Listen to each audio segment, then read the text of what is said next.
Camera along with the principles of it. జనరల్గా మనకి digital camera అంటే కెమెరాస్ మనం ఎక్కడెక్కడ చూస్తూ ఉంటాం, ఫోన్స్లలో కెమెరాస్ అని చెప్పేసి వింటూ ఉంటాం, సీసీటీవీస్ ఇలాంటి వాటిలో వింటూనే ఉంటాం.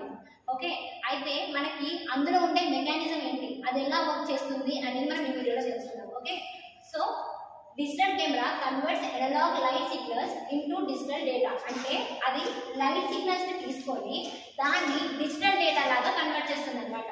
ఓకే, అంటే ఇప్పుడు మనకి ఏంటి ఇక్కడ లైట్ సిగ్నల్స్ అంటే ఇప్పుడు మీరు ఫర్ ఎగ్జాంపుల్ ఫోటో దిగుతున్నారు అనుకోండి, సెల్ఫీ దిగేటప్పుడు అది లైట్ సిగ్నల్స్ని తీసుకొని దాన్ని డిజిటల్ డేటా లాగా కన్వర్ట్ చేసి మనకి ఇస్తుంది అనమాట.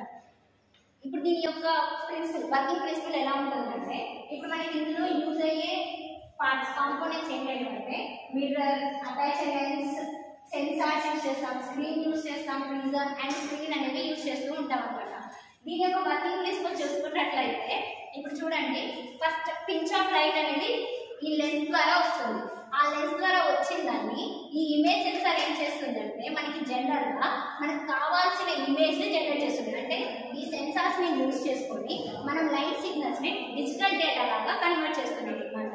ఇది కన్వర్ట్ చేసిన తర్వాత మిర్రర్ మీద రిఫ్లెక్ట్ అయ్యి అది ఫోకసింగ్ స్క్రీన్ మీద పడుతుంది. జనరల్ గా ఫోకస్ అనేది మనం వింటూనే ఉంటాం కదా, ఫోకసింగ్ స్క్రీన్ అనేది ఎందుకు వాడుతున్నామంటే మనకి క్లీన్ అండ్ షార్ప్ ఇమేజ్ రావడం కోసం యూజ్ చేస్తున్నాం అనమాట. దాని నుంచి ప్రిజం మీద పడి, ప్రిజం అనేది జనరల్ గా ఏం చేస్తుంది మనకి ఇమేజ్ అనేది రిఫ్లెక్ట్ అవ్వడం కోసం యూజ్ చేస్తాం అనమాట. అది అక్కడి నుంచి రిఫ్లెక్ట్ అయ్యి మనకు కావాల్సిన స్క్రీన్ మీద డిస్ప్లే చేస్తుంది. ఓకే, అంటే మీకు కావాల్సిన ఇమేజ్ అనేది ఇస్తుంది అనమాట. నెక్స్ట్ దీని యొక్క ఫీచర్స్ ఏంటి అంటే ఇది ఎలా వర్క్ చేస్తుంది అంటే ఎక్స్పోజర్ టు లైట్ అనమాట. అంటే ఇప్పుడు ఏంటంటే షట్టర్ అనేది ఎంతసేపు ఓపెన్ లో ఉండాలి లేకపోతే ఎంతసేపు క్లోజ్ లో ఉండాలి అని చెప్పేసి డిస్కస్. ఎగ్జాంపుల్, ఇంట్లో ఉన్నప్పుడు ఇంట్లో డార్క్ గా ఉందనుకోండి, విండోస్ అనేవి చాలాసేపు ఓపెన్ లో ఉంచుతాం, అవునా? అంటే మనకు అక్కడ షట్టర్ అనేది చాలాసేపు ఓపెన్ లో ఉందన్నమాట. అదే కనుక ఇంట్లో డార్క్ గా కాకుండా లైట్ గానే అంటే లైట్ ఫోకస్ ఎక్కువనే పడుతుంది, బయట కూడా లైట్ ఫోకస్ ఎక్కువసేపు ఉందనుకోండి, మీరు ఎంతసేపు ఓపెన్ చేస్తారు, 5 minutes 10 minutes ఓపెన్ చేసి క్లోజ్ చేసేస్తారు.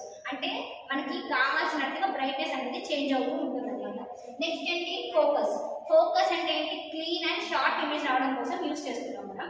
దీనికి ఒక ఎగ్జాంపుల్ చెప్పాలంటే మీరు మీ ఫ్రెండ్ ఉన్నారనుకోండి, ఒక 100 meter డిస్టెన్స్ లో ఉన్నారనుకోండి, మీరు మీ ఫ్రెండ్ ని ఫోటో తీసేటప్పుడు ఇప్పుడు మీరు తన మీద కరెక్ట్ ఫోకస్ చేయలేదనుకోండి, అటు ఇటు షేక్ చేయడం కానీ లేకపోతే డైరెక్షన్స్ అనేవి చేంజ్ చేయడం వల్ల కరెక్ట్ ఇమేజ్ అనేది మనకి రాదు. అదే కరెక్ట్ ఫోకస్ లో పెట్టామనుకోండి క్లీన్ అండ్ షార్ప్ ఇమేజ్ అనేది మనకు వస్తుంది. Next photo storage.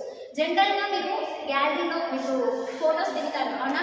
ఫొటోస్ దిగినప్పుడు అవి గ్యాలరీలో స్టోర్ అవుతాయి, అవునా? అంటే మనకి స్టోరేజ్ అనేది మెమరీలో గ్యాలరీలో సేవ్ అవుతుంది. అలాగే డిజిటల్ కెమెరాస్ కూడా మెమరీ అంటే స్టోరేజ్ కోసం ఏం యూజ్ చేస్తారంటే ఎస్టీడీ కార్డ్స్ ని యూజ్ చేసుకొని స్టోర్ చేస్తుంటారు. నెక్స్ట్ ఏంటి రిజల్యూషన్. రిజల్యూషన్ అంటే details, each and every details అనేవి క్లియర్ గా రావడం కోసం యూజ్ చేస్తాం అనమాట.